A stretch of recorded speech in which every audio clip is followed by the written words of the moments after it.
بسم اللہ الرحمن الرحیم۔ آج 2022 جو ہے اختتام پذیر ہو چکا ہے، اور دکھوں اور تکلیفوں کے ساتھ اور اس امید کے ساتھ بھی اختتام ہو چکا ہے کہ پاکستانی قوم یہ سمجھ رہی تھی کہ شاید اس سال کچھ بہتری ہو، اس سال کوئی الیکشن کا سال ہو اور عوامی نمائندگی جو ہے وہ آئے، پر یہ سال بھی دکھوں اور تکلیفوں کے ساتھ ختم ہو گیا ہے۔ اور آنے والے سال میں بھی اللہ بہتر کرے پاکستان کے لیے، اور جس طرح کی معیشت کی حالت ہے ہمارے ملک کی، اور کوئی بہتری نظر نہیں آ رہی، نا امیدی بڑھتی جا رہی ہے۔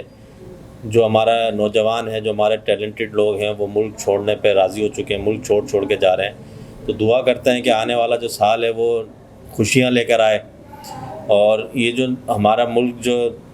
تیزی سے جو ہے معیشت اس کی گر رہی ہے، مہنگائی بڑھتی جا رہی ہے، بے روزگاری بڑھتی جا رہی ہے، لا اینڈ آرڈر کی سچویشن خراب ہوتی جا رہی ہے، اس سے ہم نکلیں اور ایک ہمارا جو ملک ہے وہ ترقی کی طرف گامزن ہو۔